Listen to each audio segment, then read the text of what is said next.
right now on 5 on your side at 10. HIV cases on the rise. We want to make sure that we're prepared for the future. And, HIV, babies, those are things that can impact your future. But we want to make sure that you're educated. The alarming new data and how one group is spreading awareness about getting tested. Starting off well below freezing and well below 30 in some cases in our area this morning, but it won't be that cold this week. How cold it gets and why we're going to see a pattern shift for at least just a few days. But first, the viral video of a vicious brawl that left a 15-year-old girl in critical condition. The fight that neighbors say is part of a decades-long trend. The video is brutal and graphic, and now it's gone viral. Good evening, I'm Mike Bush. Another teen is in police custody after this fight near Hazelwood East High School. 5 on your side's Laura Barczewski talked with neighbors who say fights like this are actually nothing new for their block. Mike, neighbors told me off camera for years Hazelwood East students will take their problems off campus and into their neighborhood simply because they're so close to the school. St. Louis County Police say on Friday afternoon around 2:30 they were called out to break up a fight happening in the intersection of Norgate and Claudine Drive. A neighbor shared security camera footage of the fight but wanted to remain anonymous for their own safety. In their video, you can see this large group of teens gather in the street. This is just moments before punches are thrown. There is also cell phone video from another angle that's gone viral on social media sites. On Twitter, St. Louis County Prosecutor Wesley Bell reposted it, saying his office has no jurisdiction because it's a juvenile court matter. It shows two girls fighting. You can see the first few frames here, but due to the graphic nature, we'll not be showing the full clip. Later in the video, one girl's head gets slammed into the ground. Police say that girl suffered a severe head injury and is still in the hospital. Neighbors say off-camera fights between Hazelwood East students have been happening on their street for years, and it's made them consider increasing security measures. The Urban League tries to help teens get away from lives of violence, but says a lot of neighborhoods are often resource deserts. And when you have a lack of resources, then you can pretty much predict the outcomes. What you see, what we witness on that video is an example of what happens when individuals don't have nurturing environments in which they grow up in. Their Vice President of Public Safety, James Clark, says helping these teens is an uphill battle because of social media. There is a new level of socially ill behaviors that become normalized on social media. Clark says these bad examples are all over Facebook, Twitter, Instagram, and TikTok. And we know that our young people are literally caught up in a cesspool of negative behavior, where negative behavior is actually glamorized. Police say on Saturday they arrested a 15-year-old girl who they believe is involved, and she's now facing assault charges. The Hazelwood School District posted a statement about the incident on Facebook, offering condolences to those involved. It reads in part, "Bullying and fighting in the community is an issue for which we all need to take ownership and work towards a resolution for the sake of our children." St. Louis County Police asked anyone with information to call 636-529-8210 to speak with investigators. And nearly 50% of American schools have seen an increase in fighting, according to the National Center for Education Statistics. The Urban League says solutions will take a lot of listening to young people and those who need the most support. Because the social pressure is to be socially dysfunctional, who can be the loudest, who can be the most disruptive. Too often we set programs based on what honor roll students want and what honor roll students need. We've got to be able to go deep into the bowels. The league offers help to juvenile offenders through their Reroute program, which includes school visits, help in court, neighborhood engagement, and more.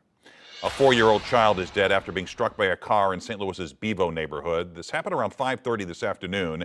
Police say the driver was heading eastbound on Taft when the child ran out into the street. There is no indication that the car was speeding, according to investigators, and they're calling this an accident with terrible timing. The driver stayed on the scene. Accident reconstruction is still investigating.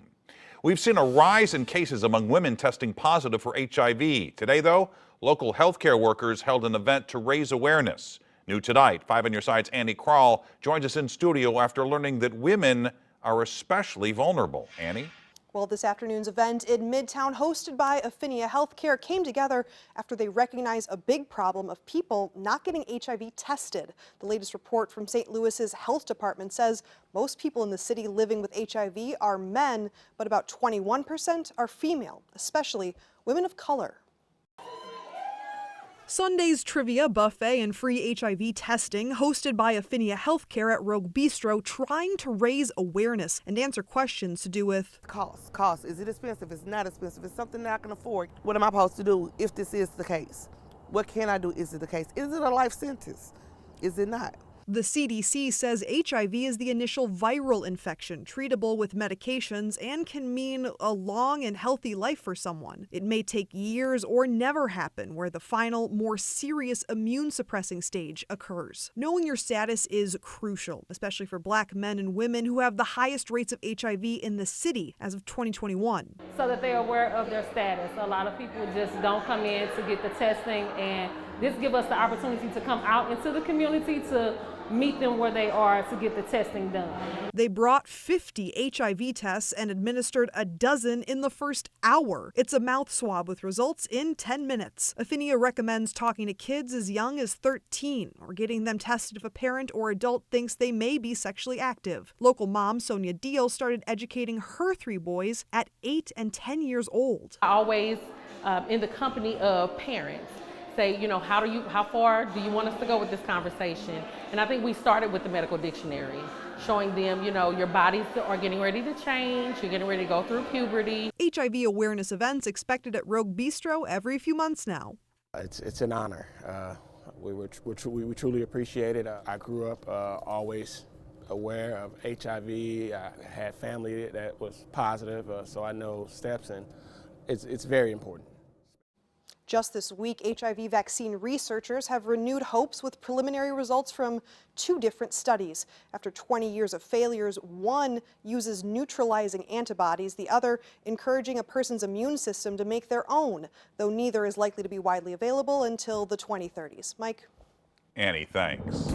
Well, we've got meteorologist Gary Frank here with our weather first forecast, and a warm-up is on the way. Yeah, we're getting there. And, you know, after this morning, it was awfully cold in some spots in the 20s. The first time we've had that in a while. But I do want to point out overall that it's quiet as we head into the overnight hours. And another clear night keeps the lack of cloud cover and that insulator that we've had. The key for us is going to be a shift in wind direction as temperatures are above freezing at Edwardsville and Alton right now, but they won't stay that way for long. But notice on the Missouri side, across the river, you're in the upper 30s and even low 40s in some cases.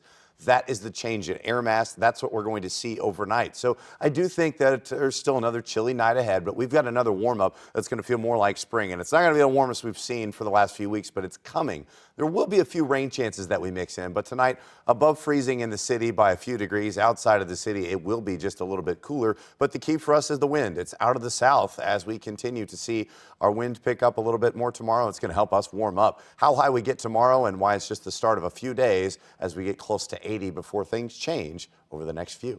All right, Gary. It's called the Radioactive Exposure Compensation Act, which will help local victims exposed to radiation by the federal government. It recently passed in the Senate, but it's likely to face a challenge in the House. Missouri Congresswoman Ann Wagner said in a recent Twitter post that she will do what she can to get RECA passed and that she's adding it to the House Appropriations Bill. Senator Josh Hawley said he hopes every House member, especially ones from St. Louis, would support it. Sounds like we're moving in the right direction there, but there need to be no excuses, no delays from anybody. You know, I've talked to the Speaker of the House about this multiple times before. I'm going to talk to every House member who will listen to me. The Senate now has done its part. The House needs to get on it, and I would just hope that folks from here in the St. Louis area would be major champions of this.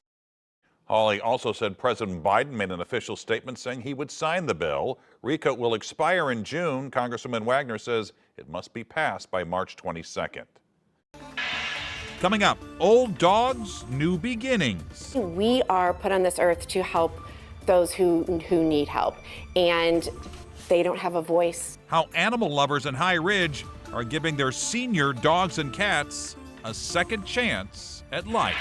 As one storm exits off to the east, we're left behind with clear skies like we had today, but it's the storms off to the west, how they're going to impact us and when we'll see temperatures near 80 degrees yet again this week. And what a Sports Plus we have coming your way at 10:30. Caitlin Clark doing her thing. A thrilling Arch Madness final, and the Cardinals had a hitting star in Jupiter. Plus, remember this guy? Of course you do. O.J. Anderson, who had one of the best football careers in St. Louis history. But for some reason, he's never gotten any love from the Pro Football Hall of Fame. One day they'll see my worth, and I just hope that they give me my flowers while I'm alive and above ground and not while I'm gone. Plus, we give you the story of the pride of East St. Louis, T.J. Hargrove, who battled mental health issues and played in the most games in SLU history. See you in 20 minutes for Sports Plus.